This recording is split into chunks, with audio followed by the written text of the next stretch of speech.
Bonsoir et bienvenue à tous, nous sommes le samedi 26 avril, il est l'heure de l'info. Nature en fête, c'était aujourd'hui à Saint-Dizier, une journée pour mettre à l'honneur la biodiversité et l'environnement au parc du Deauville. Un nouveau mode d'alerte a été effectué sur les portables haut-marnais cette semaine, un test d'alerte à la population grandeur nature. La 27e édition de la fête de la librairie indépendante avait lieu aujourd'hui partout en France et en francophonie, une journée pour célébrer ceux qui nous font lire.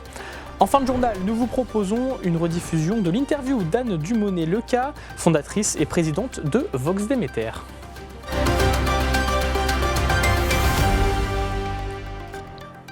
Je vous le disais, Nature en fête, c'était aujourd'hui au parc du Deauville à Saint-Dizier. Associations, producteurs locaux et pépiniéristes étaient sur place. Une journée familiale et festive pour en apprendre plus sur l'environnement et la biodiversité. Le récit avec Nicolas Fontaine. La nature rayonne, les jardins s'éveillent, nous sommes en plein cœur du printemps. C'est le moment qu'a choisi Saint-Dizier pour organiser ce samedi 26 avril la première édition de Nature en fête au parc du Deauville. Il y avait trois points. Le beau temps, on l'a coché. L'endroit superbe, c'est bon aussi. Et puis tous ces partenaires associatifs, commerçants qui sont venus nous rejoindre. Donc en fait, tout est là pour que ça marche.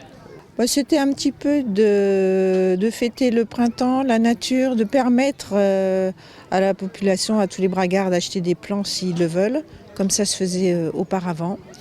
De faire découvrir le parc et les associations environnementales à ceux qui ne les connaissent pas, de faire une balade, de faire un pique-nique en famille, de venir voir les animaux, discuter avec tout le monde, enfin voilà, passer une bonne journée. Le thème de cette année, nos forêts et nos campagnes.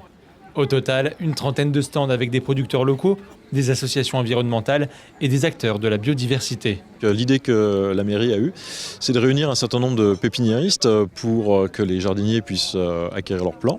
Et puis, on avait l'habitude de réunir les acteurs de l'environnement du territoire au mois de septembre. On n'a pas pu le faire pour des raisons d'organisation en septembre dernier. Et donc, on le fait aujourd'hui. Et donc, les bragards et les habitants du territoire ont la possibilité de venir dialoguer avec tous ceux qui font l'environnement, notre environnement. Des animations sont organisées toute la journée pour les grands, mais aussi pour les petits. L'objectif reste de sensibiliser les bragards à l'environnement et à la biodiversité. L'idée, effectivement, c'est de faire en sorte que les gens dialoguent, renforcent leurs connaissances et puis même des fois débattent parce qu'on n'est pas tous d'accord sur ce qu'il faut faire. On sait qu'il faut faire bouger les choses, mais le moyen de le faire, il reste à inventer. Donc il y a cette dimension-là qui nous tient à cœur. On est vraiment sur l'éducation à l'environnement, sur pas mal de stands, que ce soit aussi bien avec l'OFB ou avec le CPE, la LPO. Il y a eu une balade nature ce matin pour écouter les oiseaux, ou sur le stand ville. Pôle arbre ou parc et jardin, on va faire des petites semences, il y a des jeux participatifs pour apprendre à cultiver son jardin.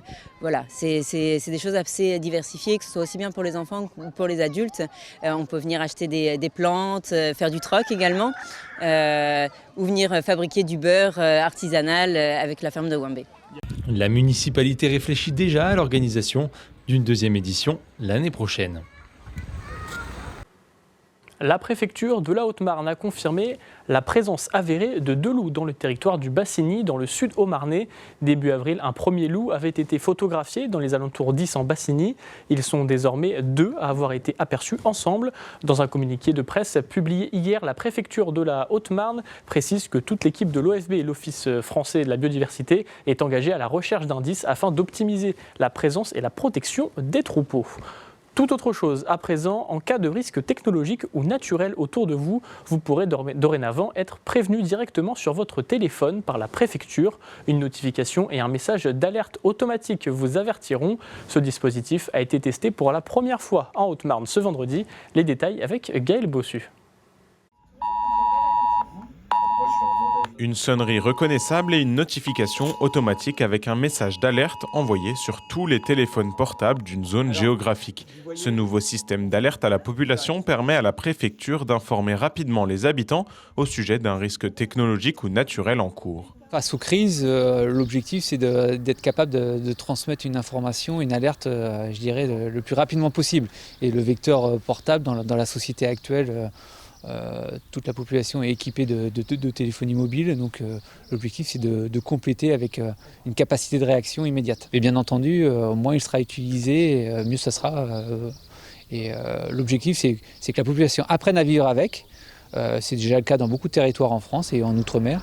C'est dans la petite commune de Briaucourt, au centre du département, qu'a été testé ce dispositif pour la première fois ce vendredi matin. En quelques minutes, 1900 appareils ont été informés de l'exercice. J'étais en train de passer mon aspirateur et il était 11h30 à peu près et ça s'est mis à sonner. Donc du coup, c'est vrai qu'on est interpellé quand on entend le bruit parce que ça sonne très fort. Mais sinon, après, voilà, on était au courant, donc on avait reçu des messages. Donc après, une fois qu'on sait, c'est pas trop alarmant. Mais c'est vrai que c'est impressionnant quand ça se met à sonner, quoi, parce que c'est très aigu. C'est une bonne alternative dans le sens où dans nos petites communes, on n'a pas le système d'alarme, d'alerte des grandes villes et que après on a les cloches du village, mais avec l'étendue du village, on n'entend pas forcément dans toutes les zones et c'est une bonne alternative pour que tout le monde soit informé des dangers qu'on peut encourir dans la zone. Ça évite aussi aux élus de devoir faire tout le tour du village pour informer la centaine d'habitants des risques encourus. Lors de ce premier test, environ un téléphone sur 5 n'a pas reçu le message d'alerte, soit par échec, soit parce qu'il était éteint ou hors ligne. De nouvelles simulations auront lieu dans l'année pour affiner encore un peu plus ce nouveau dispositif. Ce samedi, aux alentours de 13h30, les sapeurs-pompiers meusiens ont été mobilisés pour un important feu de hangar agricole sur la commune de Géry, près de Ligny-en-Barrois. L'ancien hangar, tout en bois, s'est effondré avant même l'arrivée des pompiers. Inhabité, les pertes sont uniquement matérielles. Les opérations de sécurisation et d'extinction se sont poursuivies une bonne partie de l'après-midi. Les gendarmes de l'identification criminelle étaient sur place pour effectuer les premières constatations, mener l'enquête et déterminer l'origine du sinistre. C'est aujourd'hui la fête de la librairie indépendante, un événement annuel organisé par l'association Verbe. Cette fête met à l'honneur les librairies indépendantes francophones à travers plusieurs pays. Une journée festive pour valoriser la lecture, soutenir les libraires de proximité et célébrer la diversité éditoriale. Léo Martin et Hélène Burel se sont rendus dans différentes librairies à Bar-le-Duc et Saint-Dizier. C'est un jour pour célébrer ceux qui font lire. Ce samedi 26 avril avait lieu la 27e édition de la fête de la librairie indépendante. Au total, près de 700 participent dans toute la francophonie, en France, en Belgique, en Suisse et même au Luxembourg. C'est une émanation, un écho à la fête de la Sant Jordi qui se passe en Catalogne, où les Catalans ont l'habitude de s'offrir un livre et une rose. L'association Verbe, qui est une association de libraires et la librairie des Abbesses à Paris, propose une extension francophone à cette Sant Jordi. À l'occasion de cette fête, un livre tiré à 26 000 exemplaires a été offert par les librairies à leurs clients. On a toujours un petit cadeau à donner, voilà. Cette année, c'est une pochette surprise. Je ne dis pas ce qu'il y a dedans, sur les esprits. Voilà. Alors, je sais pas, personne ne nous a offert de pochette surprise sur les esprits. Bah, nous aussi, ce sera toutes les librairies indépendantes de France. Cette année, c'est un groupe de 5 livres qui s'intitule Esprit es-tu là ? Donc, c'est offert à nos clients, mais sinon, c'est une journée ordinaire. Après, c'est aussi une façon de mettre un petit peu en lumière quand même le réseau librairie indépendant de librairies indépendantes francophones. Cette fête reste l'occasion de célébrer le réseau des librairies indépendantes.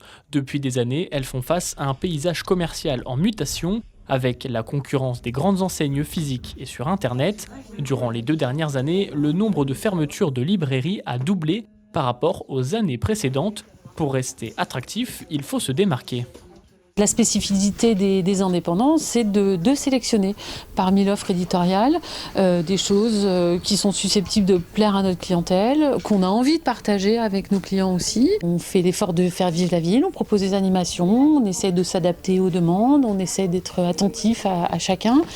Et puis vous avez une interface vivante quand même, c'est peut-être un peu plus sympa que juste un écran. C'est bien aussi de rappeler qu'on existe, qu'on est gentil, qu'on dit bien bonjour, qu'on a plein de choses à proposer, qu'on peut tout commander à l'unité pour les gens qui veulent, que le prix du livre est unique, c'est-à-dire que vous l'achetez chez moi en grande surface sur Internet, c'est le même prix.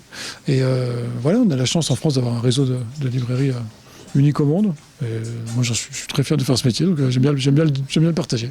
Depuis 1981 et la loi Langue, tout livre neuf vendu en France a un prix de vente unique. Cela ne coûte donc pas plus cher d'acheter en librairie que sur Internet, un argument de plus pour inciter les lecteurs à se rendre directement dans les librairies indépendantes. Nous vous proposons ce soir une rediffusion de l'interview d'Anne Dumonet-Leca, fondatrice et présidente de l'association Vox Déméter, dont l'objectif est de faire entendre la voix des agricultrices. C'était avec Antoine Regnault, regardez. Alors aujourd'hui, on parle de la place des femmes dans l'agriculture avec vous, Anne Dumonet-Leca. Vous êtes présidente fondatrice de Vox Déméter. Merci d'être avec nous ce soir. Merci. Alors, avant qu'on parle de votre actualité, notamment celle du Salon international de l'agriculture, sur lequel vous allez participer, ça vous occupera quelques jours à la fin du mois. Qu'est-ce que c'est Vox Déméter ? Alors, Vox Déméter, c'est une association à but non lucratif qui fait entendre la voix des femmes du monde agricole, justement. Et Vox, ça renvoie à la voix en latin, Déméter étant la divinité, déesse des laboureurs qui accompagne les laboureurs, les cultivateurs, comme on disait il y a quelque temps, et qui est devenue par extension la déesse de la terre et des moissons. Alors vous avez créé cette association ici, dans la Marne, mais quand vous avez eu cette idée, pourquoi finalement avez-vous eu besoin peut-être même de créer cette association ? Eh bien, j'ai travaillé pendant très longtemps dans les médias agricoles, alors pas en tant que journaliste, mais en tant que directrice du développement. Et j'ai toujours remarqué, en fait, qu'il y avait des problèmes de lien entre la société et les agriculteurs. Et donc, j'ai beaucoup observé le monde agricole. Et en observant le monde agricole, je me suis aperçue qu'en fait, c'était un référentiel, un imaginaire très masculin. Il y avait beaucoup de tracteurs, vous l'avez déjà remarqué. Oui, bien sûr. Et ces tracteurs étaient systématiquement conduits par les hommes. On présente des couples, bien sûr, mais monsieur est toujours mis en avant, madame est un peu en retrait, ne parle pas toujours. Encore maintenant, c'était ma question. Et dans beaucoup de médias, en fait, on présente la femme comme, évidemment, la femme de monsieur l'agriculteur, mais pas comme chef d'entreprise. Et c'est ça qui m'a vraiment fait comprendre qu'il y avait quand même, c'était pas logique parce que les femmes ont toujours été présentes dans le monde agricole, elles ont toujours travaillé dans les champs, elles ont toujours travaillé aux côtés de leur mari, de leur père, de leur fils, elles ont été pendant les guerres, et ici on est quand même dans une région qui a été plus, alors à la fois agricole, mais qui a été avec les guerres très malmenées, et c'est les femmes qui ont tenu les manettes. Et pourtant, donc vous dites, on les oublie, c'est ça ?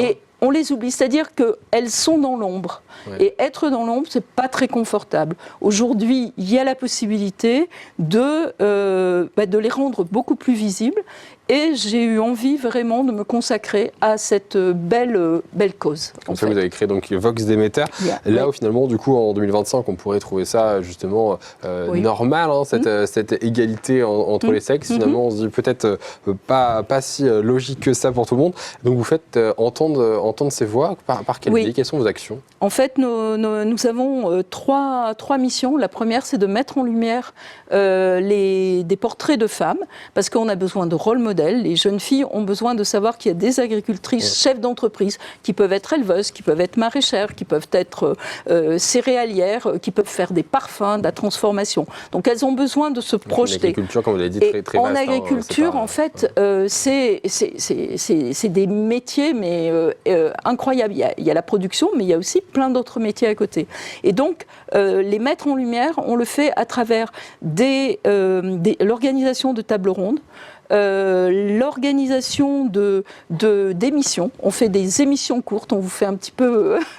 non, pas de concurrence, c'est très bien. Mais alors Comment on peut la retrouver cette émission justement ? Alors elles sont sur YouTube, elles sont sur notre chaîne. Alors on démarre, donc soyez indulgents par rapport à la qualité, mais on a des portraits de femmes absolument formidables. Et puis on a la chance de faire des webinaires, on lance des webinaires et bientôt un podcast justement pour leur rendre hommage, mais pas que célébrer ce qu'elles font, c'est plutôt de montrer qu'il y a des potentiels, il y a du travail, et elles sont passionnées et passionnantes. Et donc, il y a du boulot et des métiers qui ont du sens à la production et dans toute la transformation aussi. Tout savoir casser justement un peu cet aspect entre cette mettre cette mixité dans ce monde agricole, Absolument. casser justement ces compétences vs un peu machisme qu'il peut y avoir dans ce monde-là encore aujourd'hui.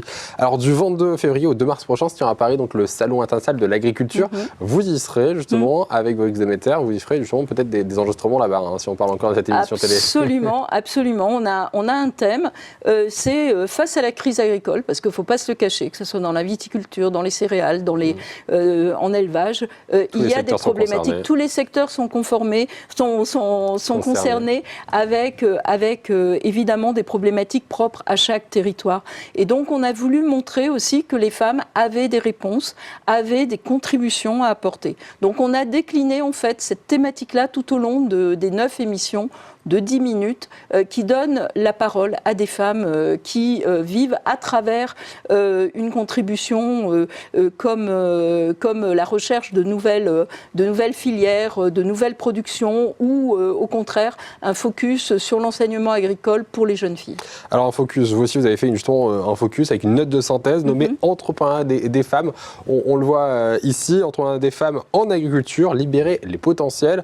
Une note donc rédigée avec Gabriel Dufour d'Agridé, une autre association avec laquelle vous avez collaboré. Cette note, synthétiquement, justement, qu'est-ce qu'elle dit ? Tout est résumé, c'est-à-dire qu'en fait, il y a des potentiels en agriculture et que l'agriculture est en train de changer. La preuve, c'est que ces femmes dont on parlait tout à l'heure au début de l'entretien, qui étaient dans l'ombre, deviennent des chefs d'entreprise, sont entrepreneuses, elles développent beaucoup de diversification, elles développent de nouveaux métiers à côté du métier de la production. Elles sont des chefs d'entreprise et donc au même titre que d'autres chefs d'entreprise que vous connaissez beaucoup plus facilement dans les autres secteurs. Dans les industries, donc, par exemple, effectivement. Vous pouvez la trouver sur Vox Demeter, sur notre blog.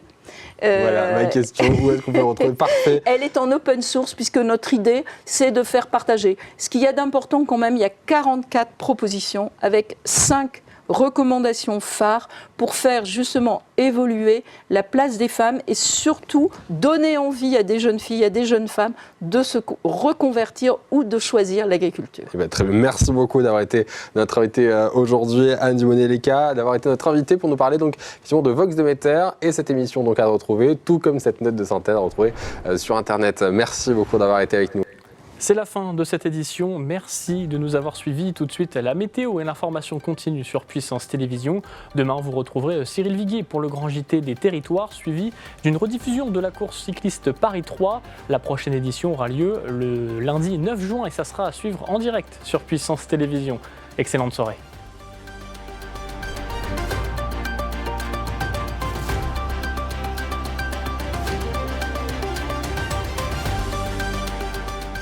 Toute l'actualité en continu à retrouver sur notre site internet et notre application mobile.